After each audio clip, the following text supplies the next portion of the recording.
ನಮಸ್ತೆ ಮಕ್ಕಳ, welcome back to my channel. ಇವತ್ತು ನಾವು 6ನೇ ತರಗತಿಯ ಕನ್ನಡದಲ್ಲಿ ದೊಡ್ಡವರ ದಾರಿ ಈ ಒಂದು ಗದ್ಯ ಭಾಗಕ್ಕೆ ಸಂಬಂಧಪಟ್ಟಂತಹ ಅಭ್ಯಾಸ ಪ್ರಶ್ನೋತ್ತರಗಳನ್ನ ಈಗ ನೋಡ್ತಾ ಹೋಗೋಣ. ಮೊದಲಿಗೆ ಕವಿ ಕೃತಿ ಪರಿಚಯ. ಲೇಖಕರು ಬೆ ಗೋ ರಮೇಶ್ ರವರು. ಜನನ 22 ಆಗಸ್ಟ್ 1945. ಸ್ಥಳ ಮೈಸೂರು ಜಿಲ್ಲೆ, ಕೃಷ್ಣರಾಜನಗರ ತಾಲೂಕು, ದೊಡ್ಡ ಹನಸೋಗೆ ಗ್ರಾಮ. ಇವರ ತಾಯಿ ರಾಧಮ್ಮ ಹಾಗೂ ತಂದೆ ಬಿ.ಎಸ್. ಗೋವಿಂದರಾಜು. ಇವರ ವಿದ್ಯಾಭ್ಯಾಸ BE ಪದವೀಧರರು.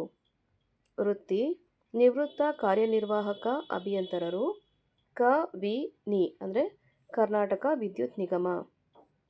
ಪ್ರವೃತ್ತಿ ಸಾಹಿತಿ, ಭಾಷಾಂತರಕಾರ ಹಾಗೂ ಗಮಕಿ. ಇವರ ವಚನಗಳ ಅಂಕಿತ ಅಂದರೆ ಶಾಂತಿಪ್ರಿಯ. ಕೃತಿಗಳನ್ನು ನೋಡೋದಾದರೆ ಕನ್ನಡದಲ್ಲಿ 500ಕ್ಕಿಂತಲೂ ಹೆಚ್ಚು ಕೃತಿಗಳನ್ನ ರಚನೆ ಮಾಡಿರ್ತಾರೆ. ವಿಶ್ವವಿಖ್ಯಾತ ಮಹಿಳೆಯರು, ನಮ್ಮ ಗಮಕಿಗಳು, ಕನ್ನಡ ಕವಿರತ್ನತ್ರಯರು, ವಿಜ್ಞಾನಿಗಳು ಮತ್ತು ದೇಶಭಕ್ತರ ಜೀವನ ಚರಿತ್ರೆಗಳು, ವಚನ ಸಾಗರ. ಅವರಿಗೆ ಬಂದಿರುವಂತಹ ಪ್ರಶಸ್ತಿಗಳನ್ನ ನೋಡಿ. ವಚನ ಸಾಹಿತ್ಯ ಅಕಾಡೆಮಿ ಪ್ರಶಸ್ತಿ, 600 ವಚನಗಳ ಸಂಕಲನ ವಚನ ಸಾಗರ ಕೃತಿಗೆ ಸರ್ ಎಂ ವಿಶ್ವೇಶ್ವರಯ್ಯನವರ ನವರತ್ನ ಪ್ರಶಸ್ತಿ, ಡೆಪ್ಯೂಟಿ ಚನ್ನಬಸಪ್ಪ ರಾಜ್ಯ ಪ್ರಶಸ್ತಿ. ಪ್ರಸ್ತುತ ದೊಡ್ಡವರ ದಾರಿ ಪಾಠವನ್ನು ಇವರ ಪ್ರಸಿದ್ಧ ವ್ಯಕ್ತಿಗಳ ಬಾಳಿನಲ್ಲಿ ಒಂದು ಘಟನೆ ಎಂಬ ಕೃತಿಯಿಂದ ಆಯ್ದುಕೊಳ್ಳಲಾಗಿದೆ. ನೆಕ್ಸ್ಟ್ ನೋಡಿ ಮಕ್ಕಳ, ಅಭ್ಯಾಸದಲ್ಲಿರುವಂತಹ ಪ್ರಶ್ನೋತ್ತರಗಳಲ್ಲಿ ಮೊದಲಿಗೆ ಆವರಣದಲ್ಲಿ ಕೊಟ್ಟಿರುವ ಪದಗಳಲ್ಲಿ ಸೂಕ್ತವಾದುದನ್ನು ಆರಿಸಿ ಬಿಟ್ಟ ಸ್ಥಳ ಭರ್ತಿ ಮಾಡಿರಿ. ಆವರಣದಲ್ಲಿ ಕೊಟ್ಟಿರೋ ಅಂದರೆ ಬ್ರಾಕೆಟಲ್ಲಿ ಕೊಟ್ಟಿರೋದು ಅಂತ ಅರ್ಥ. ಇಲ್ಲಿ ನೋಡಿ 4ನೇ ಪ್ರಶ್ನೆ ಆದ ನಂತರ ಇದೆ ಪಾಲಿಶ್, ಕಾಸು, ಕಾಗದದ ಚೂರು, ತಪ್ಪಿನ, ದಾರಿ ಅಂತ ನಿಮಗೆ ಆಪ್ಷನ್ಸ್ನ ಕೊಟ್ಟಿದ್ದಾರೆ. ಇಲ್ಲಿ ಮೊದಲನೇ ಬಿಟ್ಟ ಸ್ಥಳ, ಮಕ್ಕಳಿಗೆ ತಮ್ಮ ಡ್ಯಾಶ್ ಅರಿವಾಗಬೇಕು ಎಂದೆನಿಸಿತು. ಇದಕ್ಕೆ ಉತ್ತರ ಆವರಣದಲ್ಲಿರುವಂತಹ ತಪ್ಪಿನ.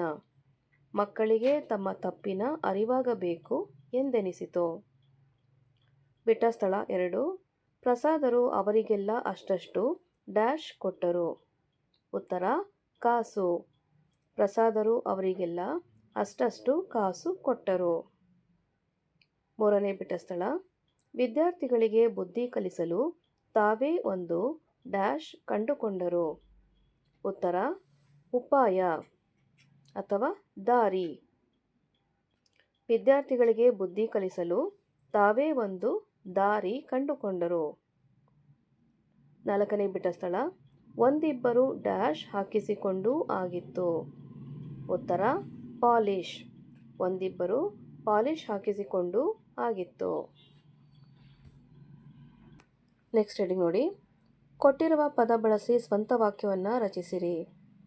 ಮೊದಲನೇದಾಗಿ ರಾಷ್ಟ್ರಪತಿ. ಅಬ್ದುಲ್ ಕಲಾಂ ಈ ದೇಶ ಕಂಡ ಉತ್ತಮ ರಾಷ್ಟ್ರಪತಿಯಾಗಿದ್ದರು. ನೆಕ್ಸ್ಟ್ ಎರಡನೇದಾಗಿ ನೋಡಿ, ಕಾಸು. ನನ್ನ ಅಜ್ಜಿ ಪುಸ್ತಕ ತರಲು ಕಾಸು ಕೊಡುತ್ತಾಳೆ. ಮೂರನೇದಾಗಿ ಶಿಸ್ತು.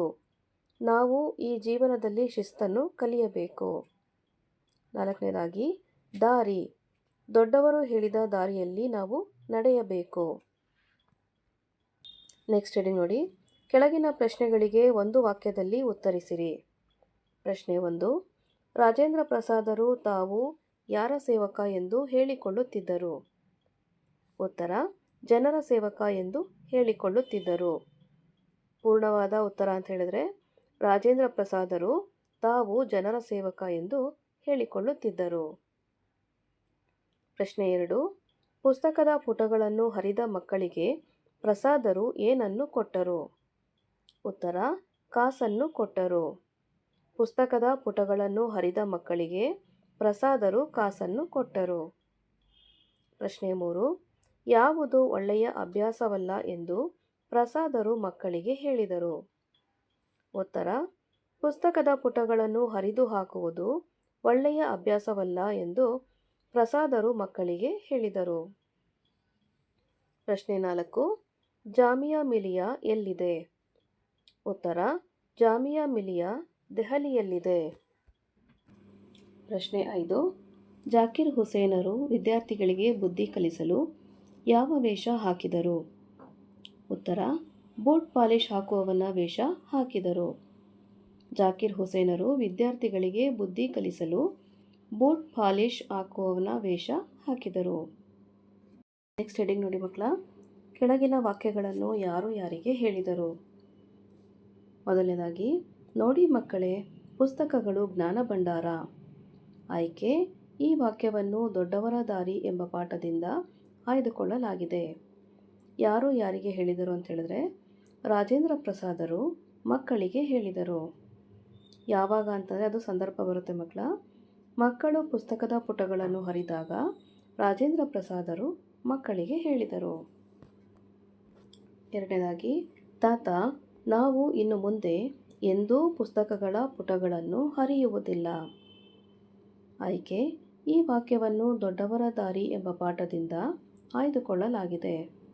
ಯಾರು ಯಾರಿಗೆ ಅಂತಂದರೆ, ಮಕ್ಕಳು ರಾಜೇಂದ್ರ ಪ್ರಸಾದರಿಗೆ ಹೇಳಿದರು. ಯಾವಾಗ ಅಂತಂದರೆ, ಮಕ್ಕಳಿಗೆ ತಮ್ಮ ತಪ್ಪಿನ ಅರಿವಾದಾಗ ಮಕ್ಕಳು ರಾಜೇಂದ್ರ ಪ್ರಸಾದ್ ಅವರಿಗೆ ಈ ವಾಕ್ಯವನ್ನು ಹೇಳಿದರು. ಓಕೆನಾ? ನೆಕ್ಸ್ಟ್ ಹೆಡಿಂಗ್ ನೋಡಿ. ಕೆಳಗಿನ ಪ್ರಶ್ನೆಗಳಿಗೆ 3-4 ವಾಕ್ಯಗಳಲ್ಲಿ ಉತ್ತರಿಸಿರಿ. ಪ್ರಶ್ನೆ 1. ರಾಜೇಂದ್ರ ಪ್ರಸಾದ್ ಅವರ ವ್ಯಕ್ತಿತ್ವ ಎಂಥದ್ದು? ವಿವರಿಸಿರಿ. ಉತ್ತರ: ಡಾಕ್ಟರ್ ರಾಜೇಂದ್ರ ಪ್ರಸಾದರು ಭಾರತದ ಪ್ರಥಮ ರಾಷ್ಟ್ರಪತಿಗಳಾಗಿದ್ದರು. ಅತ್ಯಂತ ಉನ್ನತ ಸ್ಥಾನಕ್ಕೇರಿದರೂ ಸರಳ ಜೀವನ ನಡೆಸಿದವರು. ಬಾಳಿನಲ್ಲಿ ಶಿಸ್ತು, ಸಂಯಮ, ಸಮಯ ಪಾಲನೆ ಇವುಗಳಿಗೆ ಭಾರೀ ಮಹತ್ವ ನೀಡುತ್ತಿದ್ದರು. ತಾವು ಜನರ ಸೇವಕ ಎಂದು ಹೇಳುತ್ತಿದ್ದರು. ಎರಡನೇದಾಗಿ, ವಿದ್ಯಾರ್ಥಿಗಳಿಗೆ ಬುದ್ಧಿ ಕಲಿಸಲು ಜಾಕಿರ್ ಹುಸೇನ್ ಏನು ಮಾಡಿದರು? ವಿವರಿಸಿರಿ. ಉತ್ತರ: ಒಂದು ದಿನ ವಿಶ್ವವಿದ್ಯಾನಿಲಯದ ಪ್ರವೇಶ ದ್ವಾರದಲ್ಲಿ ಜಾಕಿರ್ ಹುಸೇನರು ಒಬ್ಬ ಬೂಟ್ ಪಾಲಿಶ್ ಹಾಕುವವನ ವೇಷದಲ್ಲಿ ಕುಳಿತಿದ್ದು ಬೂಟ್ ಪಾಲಿಶ್ ಮಾಡುತ್ತಿದ್ದರು. ನೆಕ್ಸ್ಟ್ 3ನೇ ಪ್ರಶ್ನೆ ನೋಡಿ. ಬೆ. ಗೋ. ರಮೇಶ್ ಅವರ ಸ್ಥಳ, ಕಾಲ, ಕೃತಿಗಳನ್ನು ತಿಳಿಸಿರಿ. ಉತ್ತರ: ಸ್ಥಳ ಅಂತಾದರೆ ಮೈಸೂರು ಜಿಲ್ಲೆಯ ಕೃಷ್ಣರಾಜನಗರ ತಾಲೂಕಿನ ದೊಡ್ಡ ಹನಸೋಗೆ. ಕಾಲ: 22ನೇ ಆಗಸ್ಟ್ 1945. ಕೃತಿ: ವಿಶ್ವವಿಖ್ಯಾತ ಮಹಿಳೆಯರು, ನಮ್ಮ ಗಮಕಿಗಳು ಹಾಗೂ ಕನ್ನಡ ಕವಿರತ್ನ ತ್ರಯರು. ನೆಕ್ಸ್ಟ್ ಹೆಡಿಂಗ್ ನೋಡಿ ಮಕ್ಕಳ. ವಚನ ಬದಲಿಸಿ ಬರೆಯಿರಿ. ಅಂದರೆ ಗಿಡ ಅಂತಿರೋದು ಗಿಡಗಳು, ತಮ್ಮಂದಿರು ಅಂತ ಇದ್ದರೆ ತಮ್ಮ, ಪತ್ರಗಳು ಅಂತಂದರೆ ಪತ್ರ, ಮಗು ಇರೋದು ಮಕ್ಕಳು. ಈ ರೀತಿಯಾಗಿ ವಚನವನ್ನು ಬದಲಿಸಬೇಕಾಗತ್ತೆ. ನೆಕ್ಸ್ಟ್ ನೋಡಿ. ಪುಲ್ಲಿಂಗ ಅಥವಾ ಸ್ತ್ರೀಲಿಂಗ ರೂಪಕ್ಕೆ ಪರಿವರ್ತಿಸಿ ಬರೆಯಿರಿ. ಅವನು ಅಂತಿರೋದು ಅವಳು ಆಗುತ್ತೆ. ಇವಳು, ಇವನು, ಗೌಡತಿ, ಗೌಡ, ಶರಣ, ಶರಣೆ. ನೆಕ್ಸ್ಟ್ ಹೆಡಿಂಗ್ ನೋಡಿ ಮಕ್ಕಳ. ಕೆಳಗಿನವುಗಳಿಗೆ 4 ಉದಾಹರಣೆಗಳನ್ನು ಕೊಡಿ ಅಂತ ಇದೆ. ಮೊದಲನೇದಾಗಿ ಅನ್ವರ್ಥನಾಮ. ಅದಕ್ಕೆ ಉದಾಹರಣೆ ಅಂತ ಹೇಳಿದ್ರೆ ಕಿವುಡ, ಶಿಕ್ಷಕ, ಕಳ್ಳ, ಕರಿಯ ಮುಂತಾದವು. ಎರಡನೇದಾಗಿ ರೂಢನಾಮ. ರೂಢನಾಮಕ್ಕೆ ಉದಾಹರಣೆ ಅಂತಂದರೆ ಹುಡುಗ, ನದಿ, ಮನೆ ಹಾಗೂ ಪರ್ವತ. ಅಂಕಿತನಾಮ ಅಂತ ಹೇಳಿದ್ರೆ ಗುಂಜಲಪ್ಪ, ಯಾದಗಿರಿ, ಆನೆ, ಕೋಗಿಲೆ. ಓಕೆನಾ ಮಕ್ಕಳ? ಇಲ್ಲಿಗೆ 6ನೇ ತರಗತಿಯ ಕನ್ನಡದಲ್ಲಿ ದೊಡ್ಡವರ ದಾರಿ ಅನ್ನೋ ಗದ್ಯಭಾಗದ ಎಲ್ಲ ಅಭ್ಯಾಸ ಪ್ರಶ್ನೋತ್ತರಗಳು ಮುಕ್ತಾಯಗೊಂಡಿವೆ ಮಕ್ಕಳ. ಈ ಒಂದು ವಿಡಿಯೋ ನಿಮಗೆ ಇಷ್ಟ ಆದಲ್ಲಿ ದಯವಿಟ್ಟು ನಮ್ಮ ಚಾನಲ್ನ ಲೈಕ್ ಮಾಡಿ, ಶೇರ್ ಮಾಡಿ, ಸಬ್ಸ್ಕ್ರೈಬ್ ಮಾಡಿಕೊಂಡು ನಾವು ಹಾಕುವಂಥ ಎಲ್ಲ ವಿಡಿಯೋನ ನೋಡ್ತಾ ನಮ್ಮನ್ನು ಎನ್ಕರೇಜ್ ಮಾಡ್ತಾ ಹೋಗಿ ಮಕ್ಕಳ. Thank you for watching. Bye bye.